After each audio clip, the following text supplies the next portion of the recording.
morning and welcome.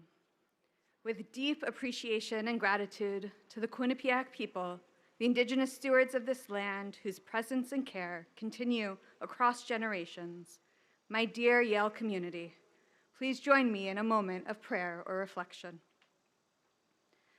Loving and Holy Spirit, called on by many names, creator and sustainer of life, we gather here today with anticipation and nervousness. As we embark on this next academic year, hold us gently and protect us in times of heartbreak. May our time on this beautiful campus be full of transformation and growth. May we be open to the light others bring to our lives, be present to one another's truths, even when they make us uncomfortable. May we allow ourselves to experience awe and surprise in wonder of wisdom and creation. As the world quakes in fragmentation and sorrow, may this be a year of mending, trust building, and renewal. Remind us to be humble before the vast knowledge of the universe, wisdom that is known, not yet known, and unknowable. Spirit of wonder and delight, help us to embrace vulnerability and grace, to know human beings are not perfect, and there is beauty and room for growth in the imperfections. Help us continue to move forward despite the fears and worries that linger in our minds. Remind us that failure leads to innovation and creativity. Help us plant seeds that sprout joy and deep purpose. Sacred breath of the universe, we come here today as the fruition of our ancestors' wildest dreams. May we live into being good ancestors ourselves. As inheritors of knowledge and traditions, may we work together towards building a better future for all in this precious global community. May we embark on this journey and grow from strength to strength with compassion, curiosity, and love, as we say, Amen.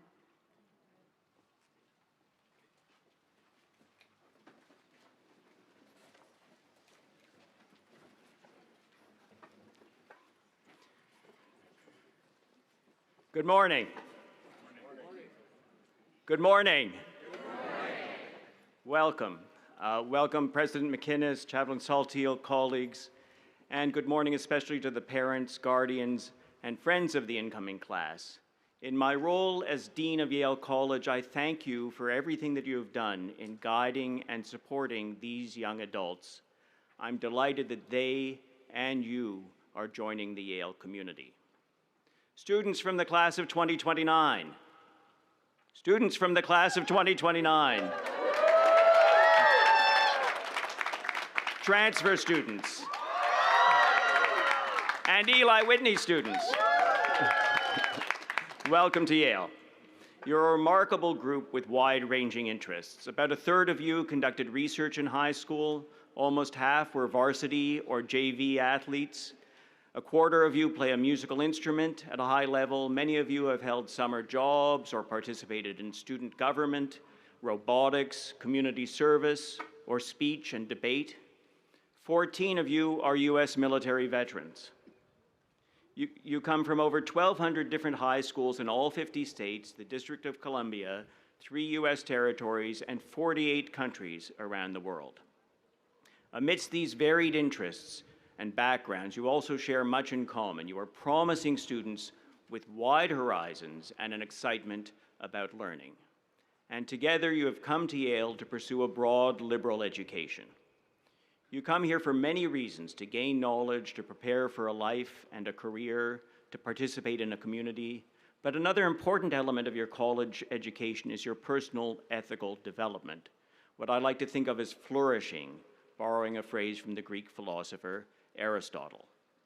Flourishing as a student and later in adult life is connected to taking responsibility for your decisions and learning how to lead a responsible life. So what do I mean when I say responsible?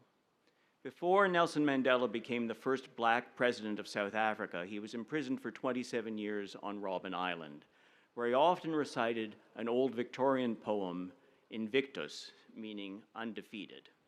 William Ernest Henley wrote it, and a copy of it was placed on your seat. The poem gets at what I mean by responsible. It describes the horrors that can happen to you, but insists that your unconquerable soul can survive. Out of the night that covers me, black as the pit from pole to pole, I thank whatever gods may be for my unconquerable soul. In the fell clutch of circumstance, I have not winced nor cried aloud. Under the bludgeonings of chance, my head is bloody but unbowed. Beyond this place of wrath and tears looms but the horror of the shade, and yet the menace of the years finds and shall find me unafraid. It matters not how strait the gate, how charged with punishments the scroll, I am the master of my fate, I am the captain of my soul. Beautiful but grim, maybe a little too grim for a beautiful sunny day like today. The poet lives in a dark, possibly godless world, alone. But the poem comforted Mandela. Most of us won't be imprisoned for our beliefs, and very few of us, if any, will lead our nations out of a system of oppression. Mandela was one of the most admirable people of the 20th century. He aspired to be master of his fate and captain of his soul, and so can we, so can you. One of the things you can learn in college is how to lead a responsible life, how to answer for your own choices, who you want to be with, how you want to spend your time, what job you want to have, what kind of person you are, and what kind of person you want to become. The Yale theologian Miroslav Volf calls this a life worth living. Of course, most of us can't answer all of these questions, or even say exactly why we behave the way we do. But the effort is essential. The effort is everything.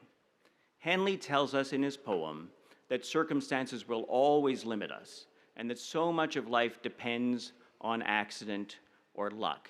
But in the end, we have to make moral choices with the hand that life deals us. Character. That is what the Greeks and the Victorians called this moral process. The Greek word for character was ethos, and ethics, especially for a philosopher like Aristotle, explores the kind of character you hope to develop, the kind of person you want to be. We each arrive at adulthood with certain habits, inclinations, and predispositions. We can't entirely control these, but we can shape them. Character is a universal question. It's less about where you come from and more about where you choose to go next.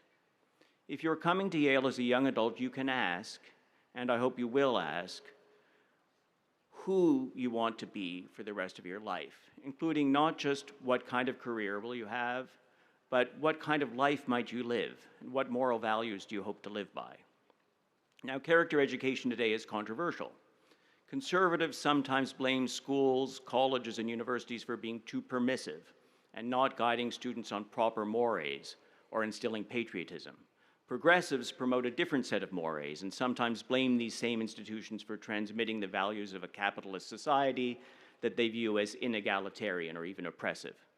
Critics on the right would have educators speak more directly about moral values, while critics on the left would have us more explicitly question the social and political values of the dominant culture. So in this context, even talking about character might seem prudish or quaint. But American liberal education has long emphasized the development of character, and I think it remains relevant to college today. The noted psychologist Angela Duckworth emphasizes one dimension of character in her work on grit.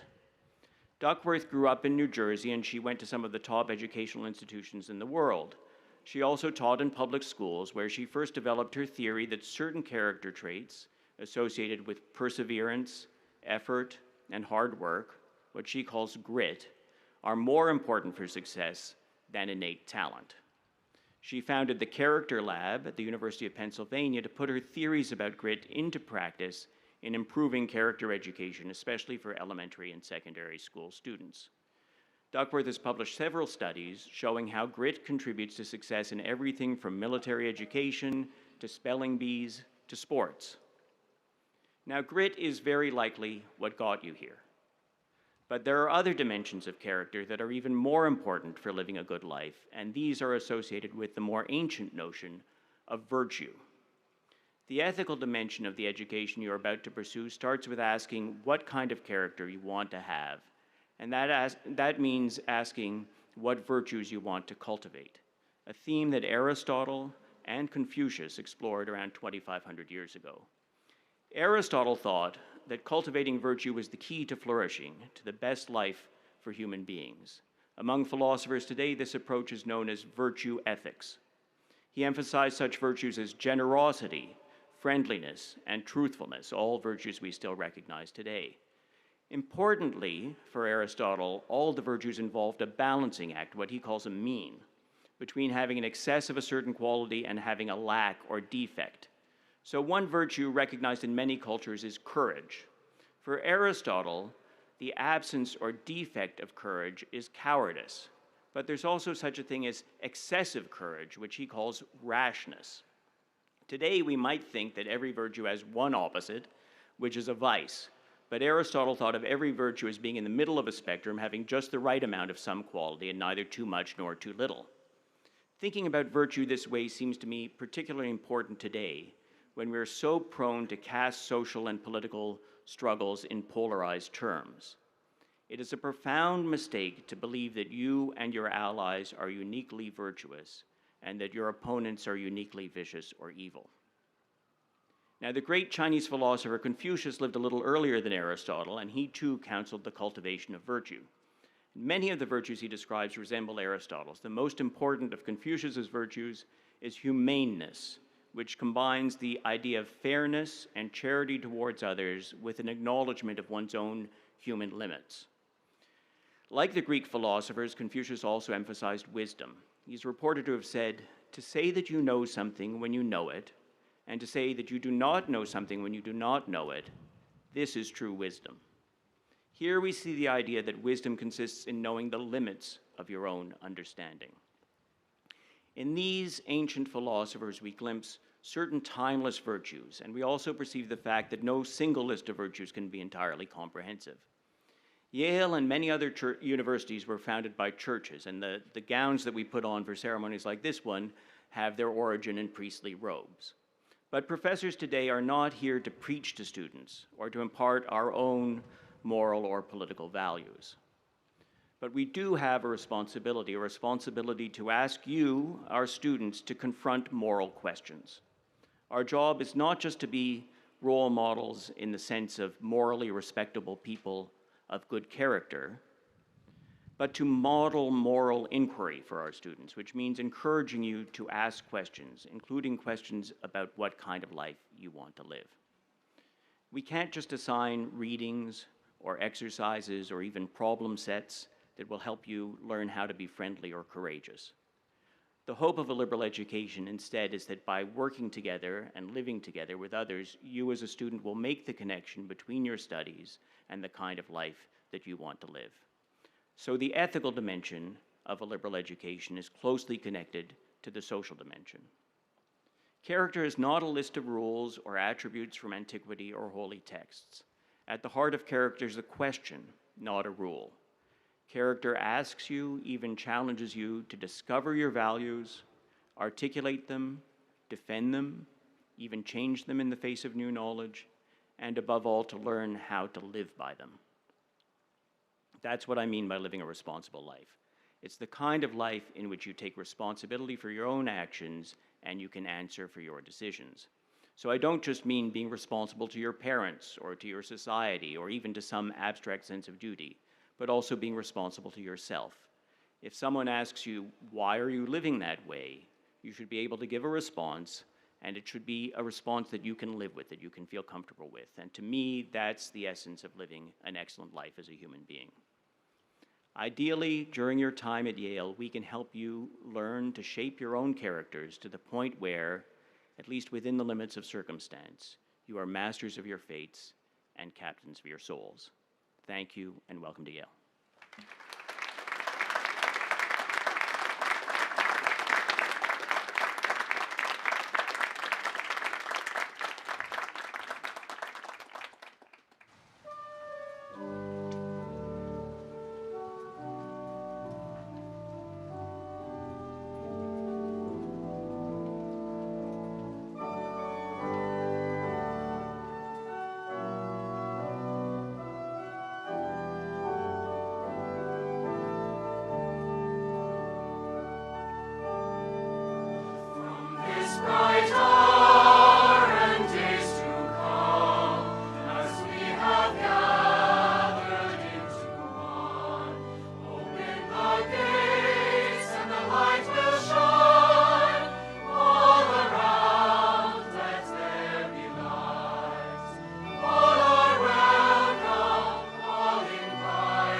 Good morning, everyone.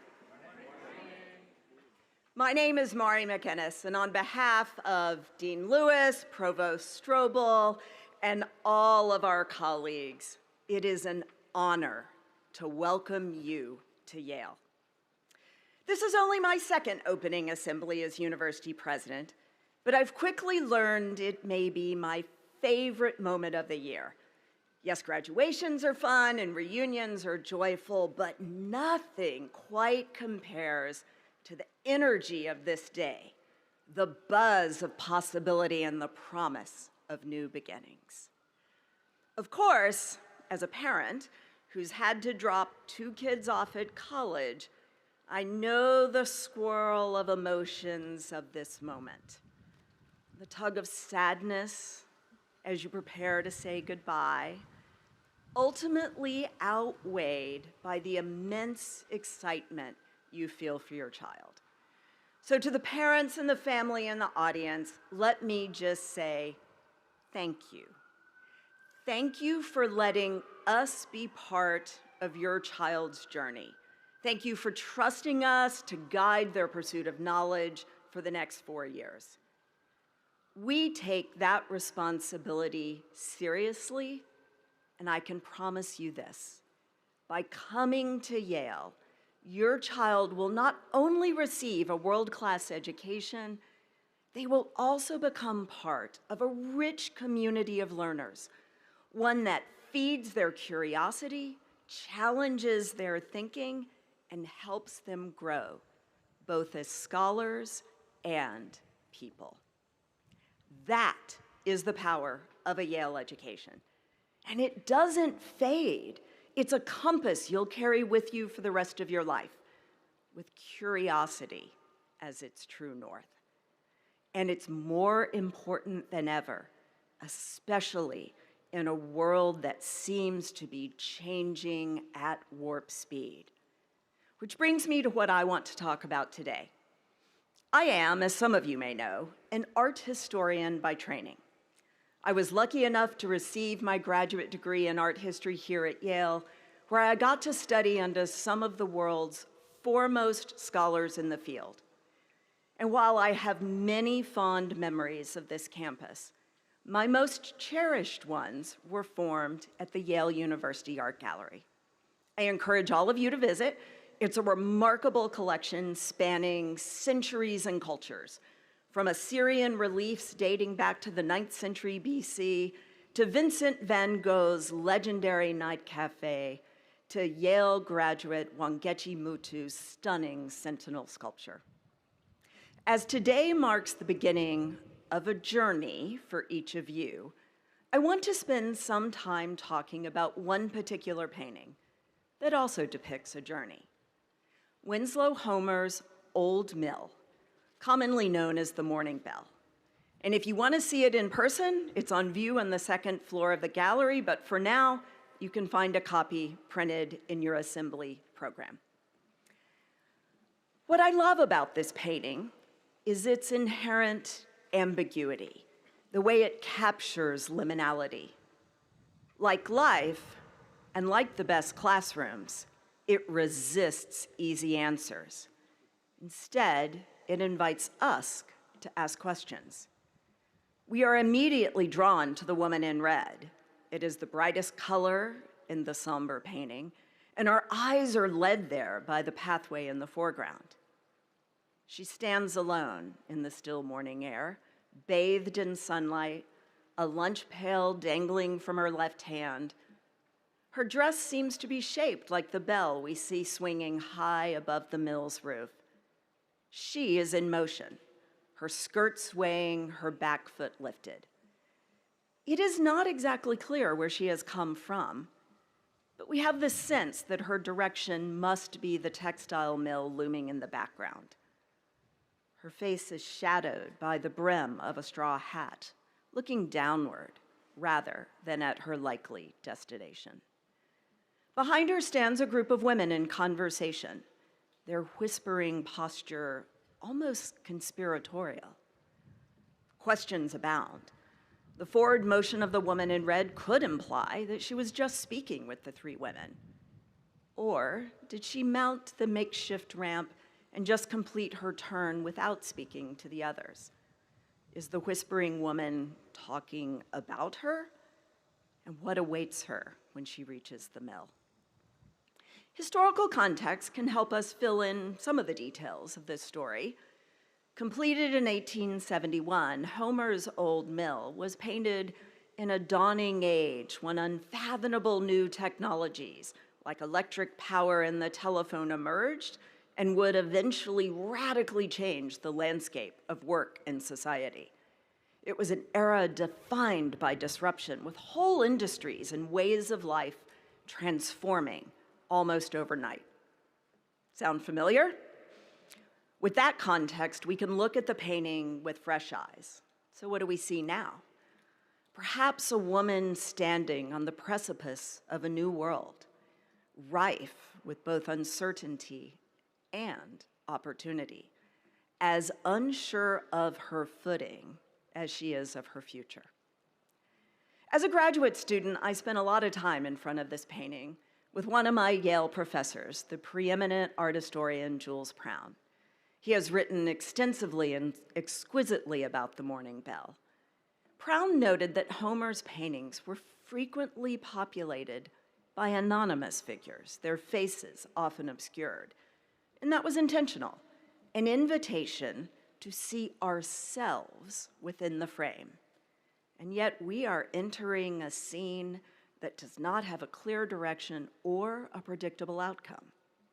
If we imagine ourselves as the young woman at the center of this painting, did we enter via the rickety pathway in the foreground? And why was this additional makeshift path necessary? What will we find when we get to our destination? Is this our first day? Maybe Homer is reminding us that there is more than one way to get to your destination, and that the well-worn trail isn't the only one worth taking. Certainly, each of you has a different story, a different path you took to get here today. It might have been a rocky road, a path filled with risks, and I'm sure it wasn't always easy. Maybe you got a few splinters or tripped over a plank or two along the way, but you made it nonetheless. So where are you going now? And what does the future hold for the woman in motion and for each of you? Homer's rickety bridge can be seen as connecting the nation's agrarian past to the industrial present, or as a tightrope walk from the safe harbor of childhood to the weighty responsibilities of adult life. Today, you may feel like you're crossing a bridge, connecting one part of your life to the next, and you too will have choices to make. At this moment, as you get ready to say goodbye to your friends and family, like the woman in the painting, you may have feelings of uncertainty and hesitation, and you too will have to find your footing in a world being remade in real time. Like the period depicted in Old Mill, we have entered our own moment of rapid transformation. Artificial intelligence is changing the way we work, learn, think, and interact. Social media and technology, for all of its promises of connection, are making us lonelier than ever. Disinformation is rampant, and distrust in institutions has reached historic highs. According to a Gallup poll from last fall, 80% of Americans believe the nation is divided on key values. So what does this mean for students like you on the cusp of your bright college years? What does this mean for institutions like Yale as the very purpose of higher education is debated across the nation? Well, much like Old Mill and its central figure, we can't predict the future, and we don't have all the answers. No one does, not even ChatGPT. Ask it, see what it says. But we do have the tools to meet this moment, armed with curiosity, courage, and compassion, anchored by humility, open-mindedness, and mutual respect for each other's dignity and humanity. These enduring qualities form the bedrock of any strong community of learning, one that does not merely weather the storms we face, but emerges stronger from them. That's why I believe in this moment of transition, you could not be at a better place than Yale. Not just because of the brilliance of our faculty and the breadth of our resources, but because of the people sitting right beside you, the classmates who will become your community. Over the next 4 years, many of them will become your dearest friends and closest confidants, your study buddies and intellectual sparring partners. They will both challenge and strengthen your ideas, whether it's across a seminar table or over a plate of mozzarella sticks. Together, you have the opportunity to prepare yourselves for whatever the future brings.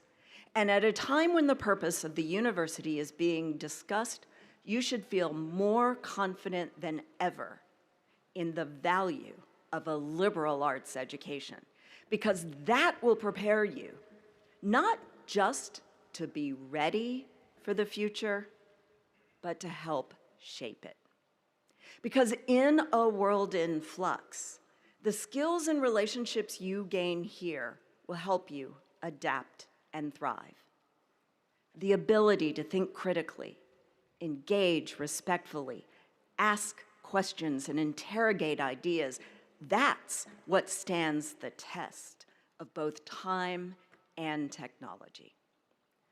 Sometimes I wonder how Winslow Homer would depict the community I just described. Like many artists, Homer valued his solitude, but he was fascinated by the idea of community, by the shared values and rituals that bind us together, even as the world so often conspires to drive us apart. As Prown notes, Homer, painting in post-Civil War America, observed that community in its purest form was the realm of children. Children who had not yet been taught to judge or fear one another. Children who have not yet learned to view difference with distrust or mask their truest selves. To Homer, this openness is a key ingredient of community, one that gets contaminated and corrupted as we age, as we separate ourselves into silos and let our difference arouse contempt rather than curiosity. We see this in the old mill as well.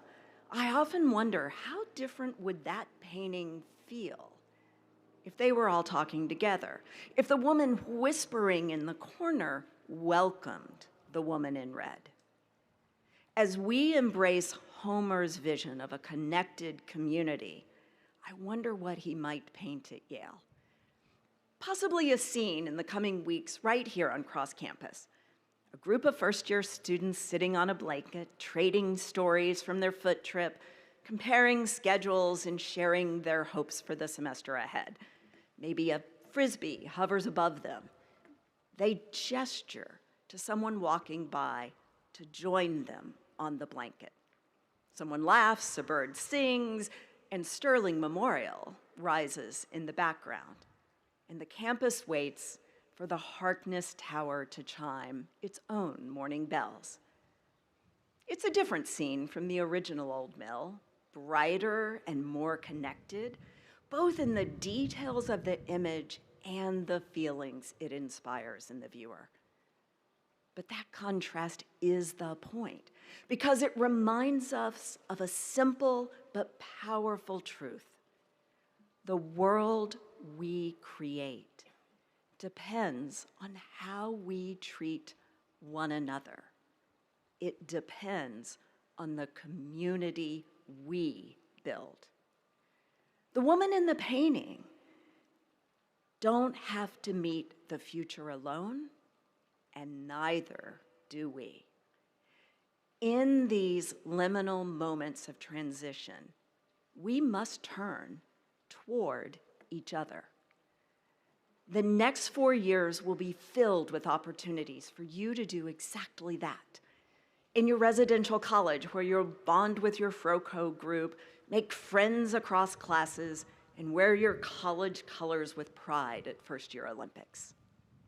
In the classroom, where you'll have the chance to engage with and learn from the world's brightest minds, both the ones at the front of the room and the ones seated right next to you. In the dining halls, where your conversations will outlast your meals and run the gamut from physics to philosophy, and maybe even works of artists like Winslow Homer.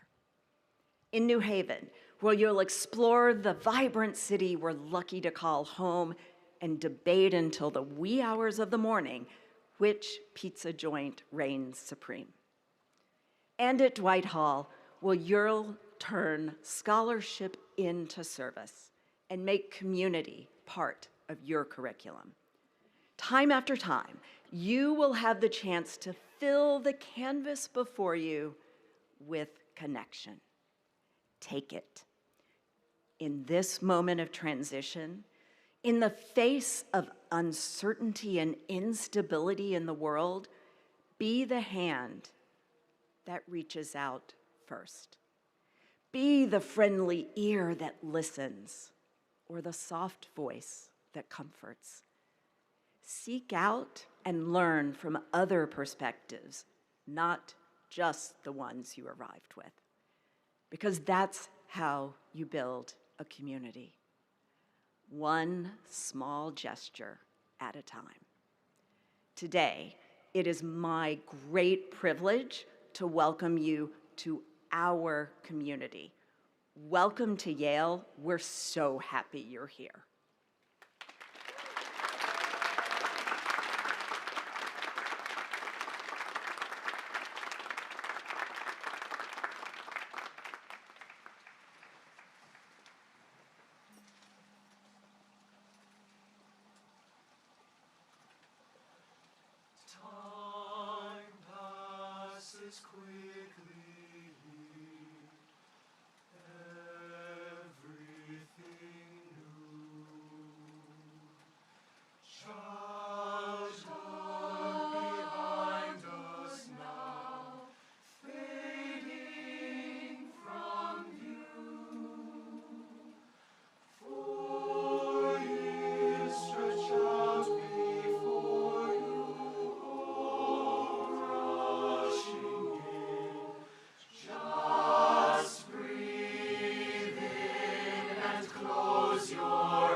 From all corners of the world, we've gathered here today, a glittering tapestry of experience and wisdom, ready to embrace a new year together, to build community and engage in self-discovery.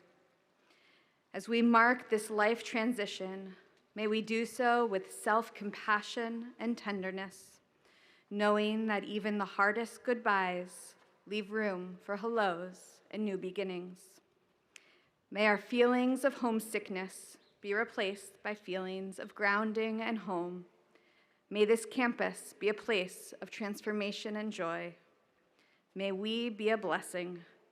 May we move with a heart towards justice, with a mind of curiosity, with arms open with compassion, and with a soul of grace.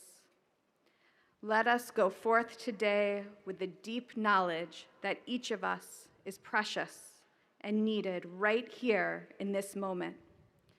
May we journey forth inhaling love and exhaling peace as we say, Amen.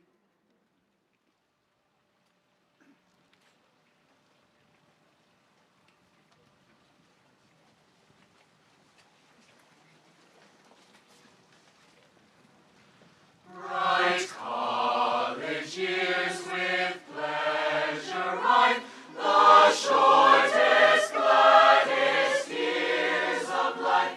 How swiftly are ye gliding by! Oh, why doth time so quickly fly?